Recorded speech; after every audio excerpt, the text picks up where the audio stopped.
high. Give all these riches left behind, a legacy now hard to find.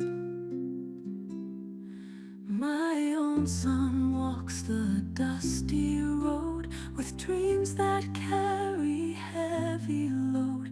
Lutaya wanted silver and gold, but my own son's heart remains bold. My own son, my own son, you'll shine in the darkness, strength you will find. My own son, my own son, stay true. Kakati, Madam Debbie, nsanyusa okulaba. Nange kusana. Kubanga nabadde nkwetaaga, omanyi wabeerawo ensonga. N'ogamba nti ensonga eno ngenda gikwata ntya, muntu ki gwe mba nnyina okunnyonnyola biki, naye bwe netulowooza ne ndaba nga gwe muntu omutuufu ow'okwogera naawe. Simanyi okimanyi nti awo we muli wange, we mubeera ne bbaawe. Ate watya? Tokimanyi nti nze musika wa taata wange. Awo neki wafuula waawo? Awo kimu ku byobugagga bya taata.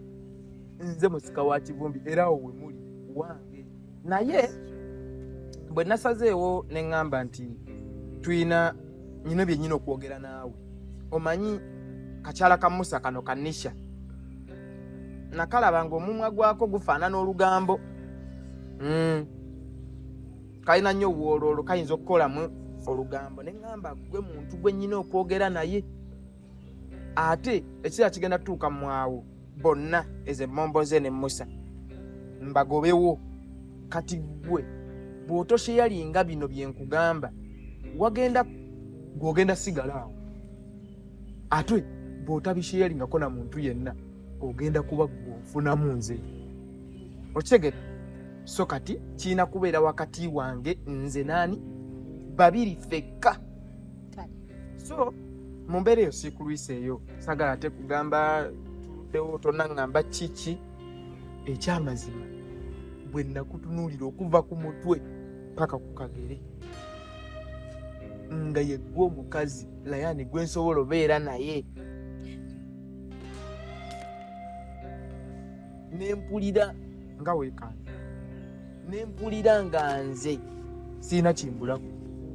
Ntamulayani, mbadde manyi nti oli muganda wa Musa omwami wange. Tokiddangamu, siri muganda wa Musa, nga ndi muganda wa Musa owange. Anyway, katukitwale nti kale ndi muganda wa Musa mu byaddala, naye nga si bwe kiri. Katukitwale nti byaddala. Nze siinayo kisobola kunnemesa kwagala mukazi nti simanya wa muganda wange. Olaba twagala bamama baffe abato, naye ate mbaoli muka Musa. Ekikulu gwe mmanya bumanya ky'oyagala. Nze Layani, nze ssente, nze musika wa ssebo. Okitegeera bulungi? Kati kyenjagala muggwe kukkiriza. Kati Mulamulayani, mpozi wayita musika? Seeyita musika, wabula nze musika wa Kivumbi. Kati njagala nkugamba ebigambo byange mu byogenda okusikira. Siri omukubi, ndi mukyala wa Musa, ate bwekityo bwe kirina okusigala. Debbie, tugende mpola bino ebyo. Omanyi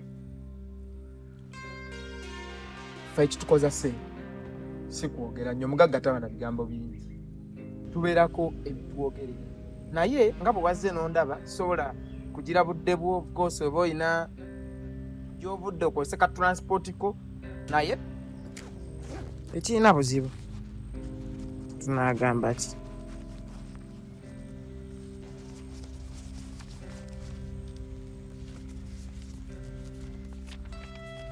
Manyi mmwe agabiri Mulamugaali, transport wo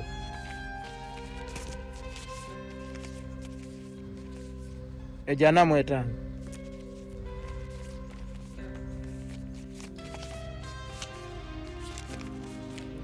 nkaaga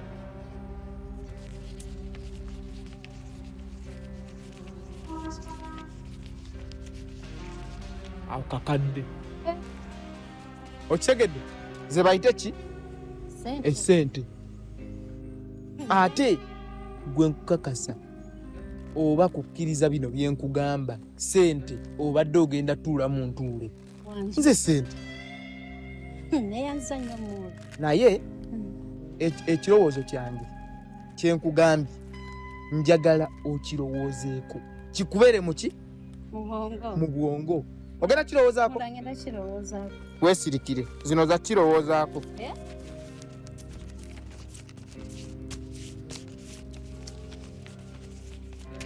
abiri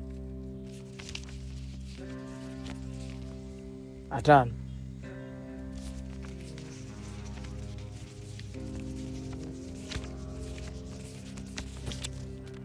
awo kakadde kakukirowoozaako njagala ove wano ogende obeeko woosirikira wekka mula zino zonna mpadde lwa kukirowoozaako ziri za transport zino za kukirowoozaako gwe kasitonka kasa ogenda kuzinzijako kugambye gwe kasitonka kasa nti ekintu kigenda kukutambulira mu bwongo ogenda kirowoozaako wallahi ngenda kirowoozaako okirowoozeeko ogwokumeka ogwokubiri zino za kukirowoozaako gwakumeka gwakubiri muula nze ssente nze ki ate nokkiriza kino ogenda tuula mu ntuule iye musika beera mukkakkamu nagenze ki sente eyo miliyoni zanyazanyana oli mukamusa nga tolina sente mugaggaze ng'ogira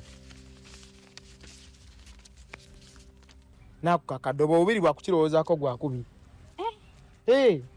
nze sente kugambye ogenda tuula mu ntuule kati nsaba mukama kulembere amina tugenda wuliziganya nze kasitonka kasiza nti ogenda kirowoozaako ensonga yo kanjirowoozeeko mukama wange gyebale kale Shakoolo mubadde ndi wano nize gwe naye kiki mukama wange onansonyi okuyita mu kifo nga kino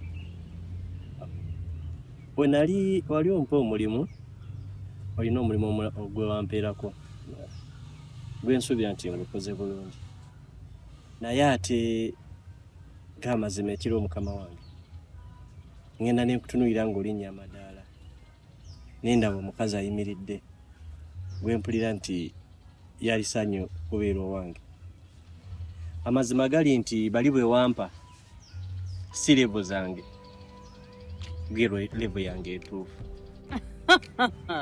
eba neemanyiddwa Shakoolo osaba ki badde nsaba mukama wange twagalane kyensaba mukama wange essebo osaba twagalane nze naawe gwe omusajja gwenteekamu ssente okwane n'okwanira ku ssente zange n'ogenda mulungi ku ssente zange n'olya ku ssente zange katojja ommanyira mbuno zekkwana andi bw'omanyiira olaba abantu abo benakufunirayo zeezo siteekezo era beba abantu abakugjamu mukama wange guli gwali mulimu kati zino nsonga za mutima mukama wange nkwagala Shakoolo toddamu kummalira budde bwe natuukira okuwa omulimu nakuwa omulimu nenkugattako ekyanga ndowooza ojja nakikola noyonoona ne ssente zange sigala mu katanga k'abawala ke nakuweerezaamu okiwulira ate ekirala kankubbireko I'm planning to do my own company Air Masters gyagivaamu kubanga no mu Air Masters bali tukola under shares onaaba okyagala okukola I can still employ you n'osigala ng'onkolera naye eryo ekkubo ly'okutta erya love Shakoolo liggale ate mukama wange kijja kulabika bulungi nga we yatu CEOs ng'osula mu kifuba netugenda netukola goba obulamu obulaba otya kati Shakoolo nga we nkubbiddeko ku kyama I'm planning to do my own company bw'obanga okyagala okusigala ng'okola nange kubanga ebintu bingi ebigenda okubeerawo eryo ekkubo lya laavu liggale I can still employ you nenaba nga nvudda no mu Air Masters ne ekkubo lya laavu lyagala okukwata jo liggale.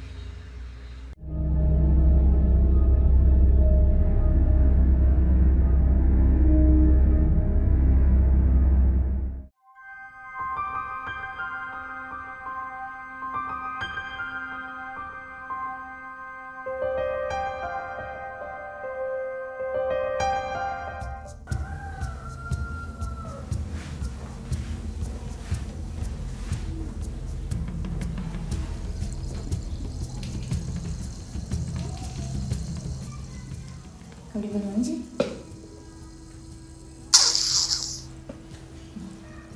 Naye lwaki weegizanyiza? Omanyi todda waka? Neddala ddala nkuyisizza bubi.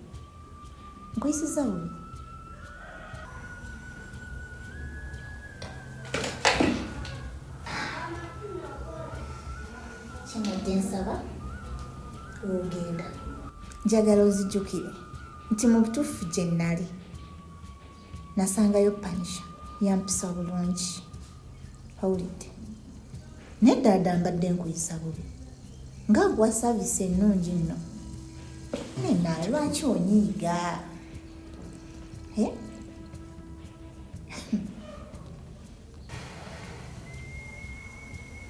Kati engeri gy'olimukudde waka ngenda kukola ka saavisi akasembayo ate nga nno kali special.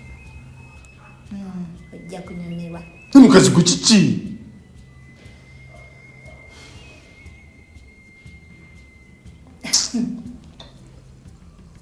Sobera kwenyiiza.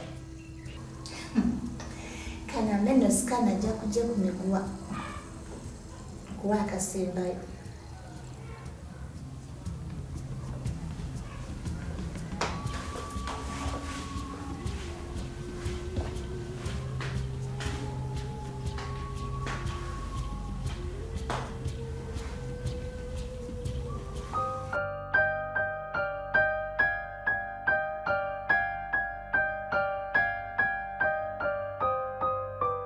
Kakati nagenze ne nerowoozaamu luli okusinziira nga bwe twali n'endowooza ne ngamba oba saakuyisa bulungi nakuwa bwika transport oba oli awo nenekuba mu mutima ne ngamba leero kankuyita ojje nkuwe ku ssente. Ate nakuwa mala n'okanzija. Fuga ebigambo, nze nakuyise. Nze nakoze ki? Nakuyise nkuwe ku ssente. Olye ku ssente y'omusika. Lwakuba weegira bino mbu simaani nakuyamba, simaani nakola ki, zino ssente zenkuwa nzikuwa buwi. Naye toyina kyewakola. Ssente? Ngenda kuwa ku ssente kyekikumpisizza. Ngenda kuwa ku ssente aye tokyamuka nnyo. Kugenda ng'olaga buli omu layani yampadde layani yakoze bw'ati. Eyanziza nnyo layani. Naye era wadde ogamba nti sirina kyakola era nina kyenakola. Kiki kyewakola? Tekiriiwo. Nkuyise wano ate nkulaba otandise okwegeziwaza. Wulira bye nkugamba. Kugambye tewali kati gompakanya njabbireka nno. Era oba oli awo sako kyuke mbo tulabe, weetoolole mboti ndabe. Weetoolole bwoti omusika ayogera kyuka. Badde ndabanga bandowoozeza ne ngamba bakale leero ono olwoba okyusekyuseemukko ng'osaze ku myaka naye era okyali mukulu. Emyaka gibeera mu mugongo. Nze kano kenkoze mbadde mmanyi oyinamu enjawulo naye okyali mukulu naye si kye kyandeese nnyo. Just mbadde ndaba bwawe nnyinza okubaako kyenkwongeramu naye tewali. Kankuwe ssente.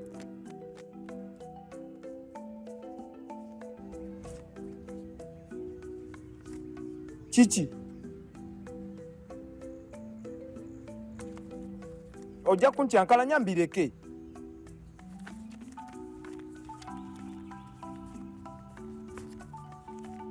Gano 5,000 zikubeeremu naawe zikuyambe. Tonuukanuuka zino zange Zimpe. Bwe ziba tezikumala zimpe. Toba kugonda, kankwongereyo. Owulire ssente etaliiyo bwewooma. Etali nkolerere mbu wanyamba ki? Gwe bakola ssente nnyingi. Kati kankwongere zikusuule n'eddalu. Ndowooza leero tosuule na waka. Beera mukkakkamu, nja kwekuba.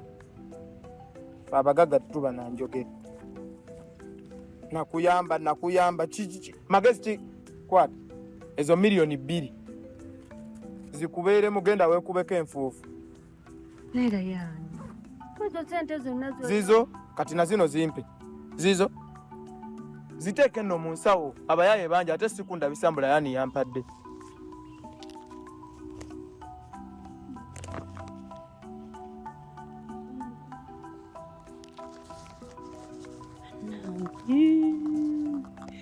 Kama amazina nzijukira.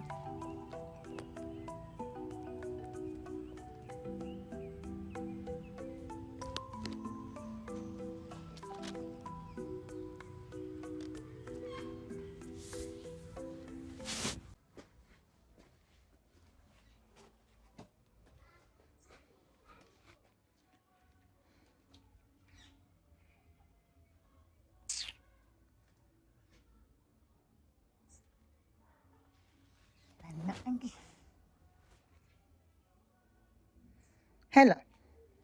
Oliwa. Ongamba ojjojja nawe totuuka oliwa. Wangambye ono tumuta leero. Ate okimanyi nina okwekolamu kasavisi akasembayo. Nesikana naawe yanguwa. Omanyi simusobola nga ndi bw'omu. Naye olwangu ngenda kwetetenkanya nno.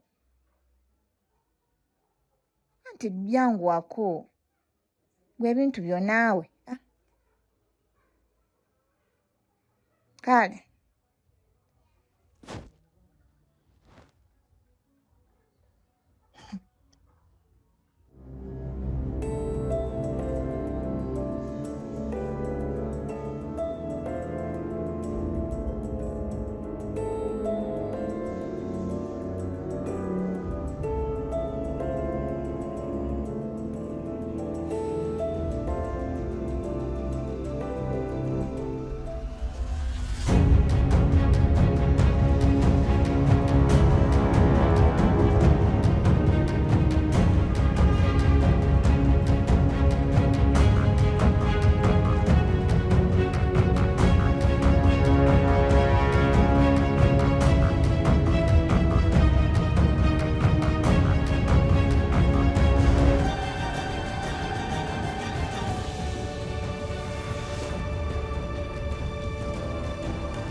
Where the stars collide, Luthia's greed could never hide. Kivundi's riches left behind, a legacy now hard to find. My own son walks the dusty road with dreams that carry heavy load. Lutia wanted silver.